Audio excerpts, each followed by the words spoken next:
Zhiyun just sent me 3 of their best cob lights, the G200, X100, and G60. These lights are definitely going to be seeing a lot of use here at my YouTube studio, so I wanted to show you guys how I'm going to be setting up these lights and what I'll mainly be using them for, which will hopefully give you guys a good idea of what these lights are capable of and which use cases each one would be good for. The G200 is definitely going to become one of my main go-to lights. It's probably just going to live at the top of the C-stand all the time. At 200 watts, it's more than powerful enough to light this entire room just by itself. And it can actually even get brighter than that too. Turning on the max mode allows it to hit its peak output of 300 watts. On the front of the light, there's a standard Bowens mount, so you can attach an infinite number of different light modifiers. I'm setting this one up with this big lantern softbox, which is also sold by Zhiyun. This casts light out in all directions, and with it on a C-stand raised up close to the ceiling, it does a great job of illuminating my entire studio with this nice soft light.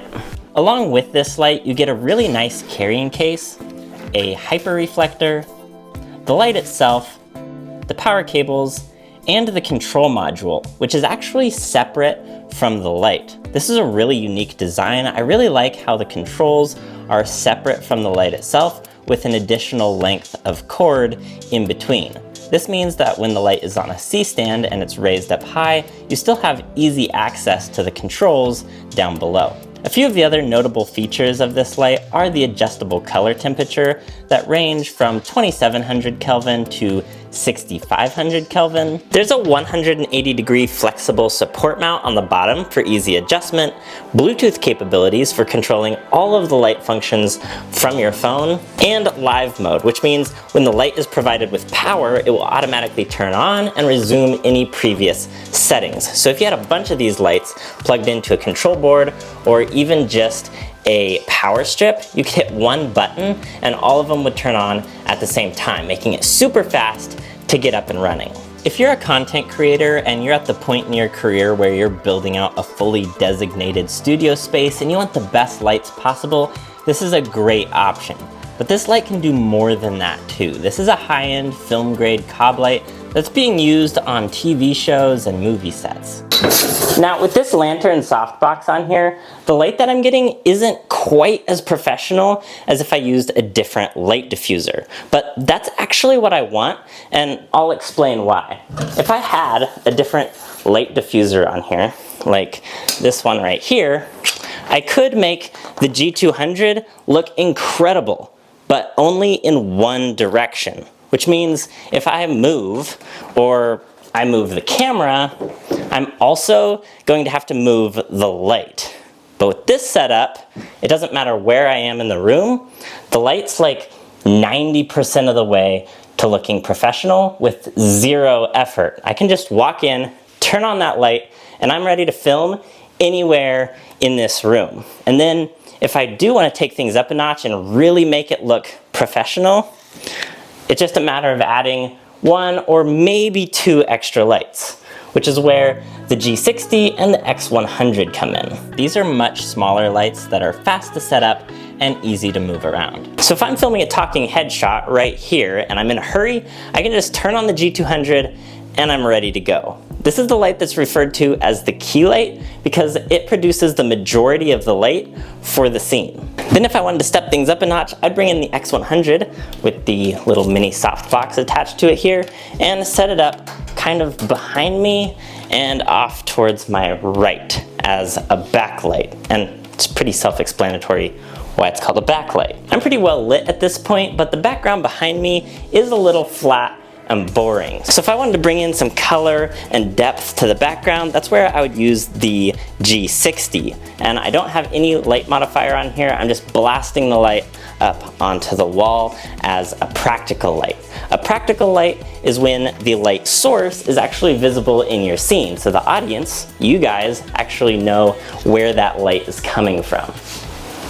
So here's with all of the lights off. Now for the key light, the backlight, and now the practical light.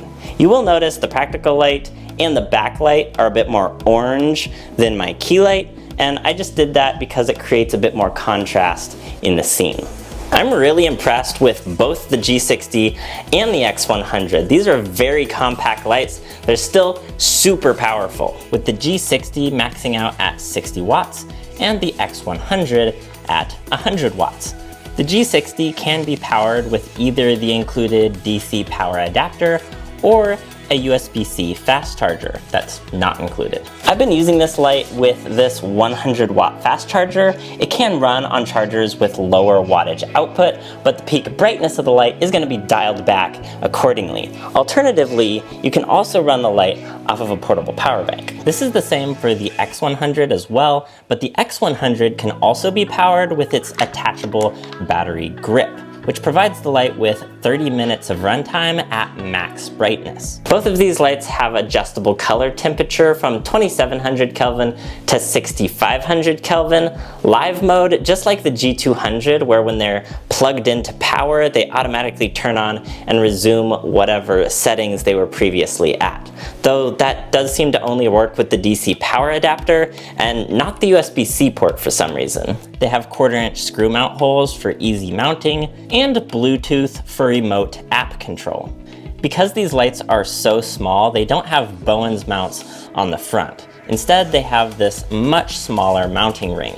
They do both come with hyper reflectors, and if you pay a bit more for the combo pack, they will also come with this mini softbox and a Bowens mount adapter so that they can be used with standard sized light modifiers.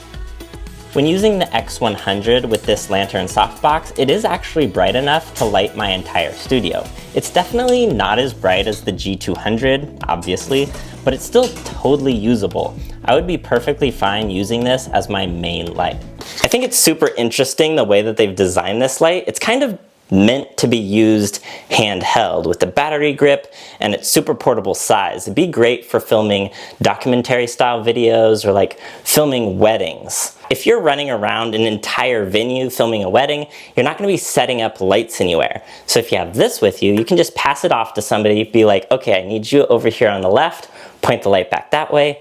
All right, now follow me through this doorway here. It's super portable. The fact that this 100 watt light can run off a battery and is packed into a body that's probably smaller than the camera that you're using is pretty incredible. When it comes to the G60, it's not quite bright enough to light this entire room, but if you bring it in close, you can light talking headshots with it, like I'm doing right now. I have the G60 set up pretty close to me, just off camera to the left here with the little mini softbox on it, and it's doing a great job of lighting this close-up shot. I would actually recommend this light to anyone setting up a desk streaming setup, where you're gonna have your cameras, your lights, and everything set up right on your desk. And in that scenario, it would be close enough to you that it would work really well. And it's nice and small, so it won't take up too much space on your desk. And of course, it's great to use as a secondary light, a backlight, a hair light, or some other practical light